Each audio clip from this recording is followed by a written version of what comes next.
യേശുക്രിസ്തുവിന്റെ കൃപയും പിതാവായ ദൈവത്തിന്റെ സ്നേഹവും പരിശുദ്ധാത്മാവിന്റെ സംസർഗവും നിങ്ങളോടുകൂടെ എപ്പോഴും ഉണ്ടായിരിക്കട്ടെ. പ്രിയപ്പെട്ടവരെ, പരിശുദ്ധാത്മാവിനെ സ്വീകരിക്കുന്നതിന് ഒരുങ്ങിക്കൊണ്ട് പെന്തക്കോസ്താ തിരുനാളിന് വേണ്ടി നമ്മെ തന്നെ ഒരുക്കിക്കൊണ്ട് ഈ ദിവസങ്ങളിലൊക്കെ നമ്മൾ പ്രാർത്ഥിക്കുകയാണ്.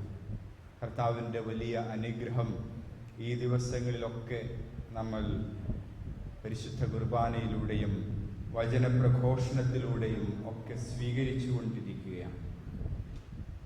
പാപം വർദ്ധിച്ചെടുത്ത് ദൈവകൃപയും വർദ്ധിച്ചു എന്ന് ഇന്ന് വചനത്തിലൂടെ നമ്മൾ കേട്ടു. പാപികളായ മനുഷ്യരോട് കരുണയോടുകൂടെ ഇടപഴകുന്നവനാണ് ഈശോ. അവിടുന്ന് പറഞ്ഞു, ഞാൻ വന്നിരിക്കുന്നത് നീതിമാന്മാരെ അന്വേഷിച്ചല്ല, പാപികളെ അന്വേഷിച്ചാണ്.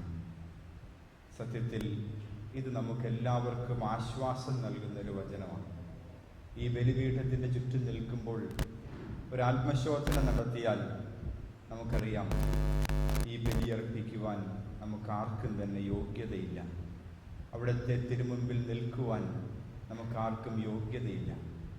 ചുങ്കക്കാരനെ പോലെ കർത്താവെ, നിന്റെ മുമ്പിൽ നിൽക്കാനുള്ള യോഗ്യത പോലും എനിക്കില്ലെന്ന് പറഞ്ഞ് ദേവാലയത്തിൻ്റെ മൂലയിലേക്ക് ഒതുങ്ങി നിൽക്കുവാൻ മാത്രമേ നമുക്ക് സാധിക്കൂ. കർത്താവ് പറയുന്നു, മകനെ, നിന്നെ അന്വേഷിച്ചാണ് ഞാൻ വന്നത്. പാപിയായ എന്നെയും നിങ്ങളെയും അന്വേഷിച്ച് തൻ്റെ കൃപ കൊണ്ട് നമ്മെ നിറയ്ക്കുവാൻ കാത്തിരിക്കുന്ന ഈശോയുടെ ഈ ബലിയിൽ നമുക്ക് വിശ്വാസത്തോടും ഭക്തിയോടും കൂടെ പങ്കുചേരാം.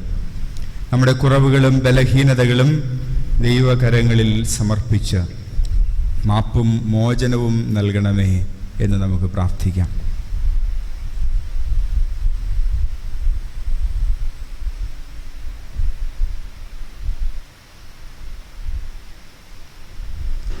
സർവശക്തനായ ദൈവത്തോടും സഹോദരനെ നിങ്ങളോടും ഞാൻ ഏറ്റുപറയുന്നു, വിചാരത്താലും വാക്കാലും പ്രവൃത്തിയാലും ഉപേക്ഷയാലും ഞാൻ വളരെയേറെ പാപം ചെയ്തു പോയി.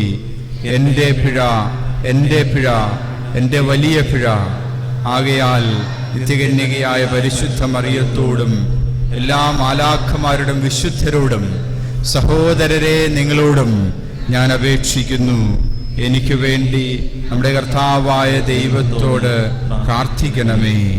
സർവശക്തനായ ദൈവം കനിഞ്ഞ് പാപങ്ങൾ പുറത്ത് നമ്മളെ നിത്യജീവിതത്തിലേക്ക് നയിക്കുമാറാകട്ടെ.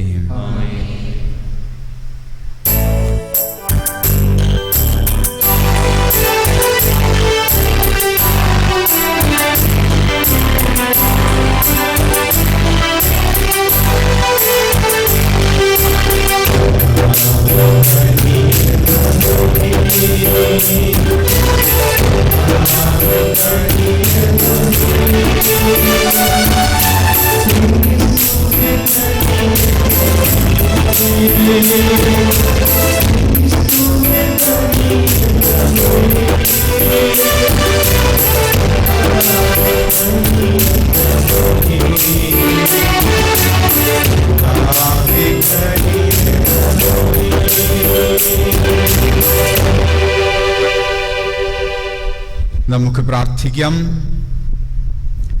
പിതാവായ ദൈവമേ, അങ്ങയുടെ തിരുവിഷ്ടം ഗ്രഹിക്കുന്നതിനും അതിനനുസരിച്ച് ജീവിക്കുന്നതിനും പരിശുദ്ധാത്മാവിൻ്റെ ദാനങ്ങൾ നൽകി ഞങ്ങളെ അനുഗ്രഹിക്കണമേ. അങ്ങയോടുകൂടെ പരിശുദ്ധാത്മാവുമായുള്ള ഐക്യത്തിൽ എന്നെന്നും ദൈവമായി ജീവിച്ചു വാഴുന്ന അങ്ങയുടെ പുത്രനും ഞങ്ങളുടെ കർത്താവും ആയ യേശുക്രിസ്തു വഴി ഞങ്ങൾ സമർപ്പിക്കുന്ന പ്രാർത്ഥന കേട്ടരുളേണമേ. ആമേൻ.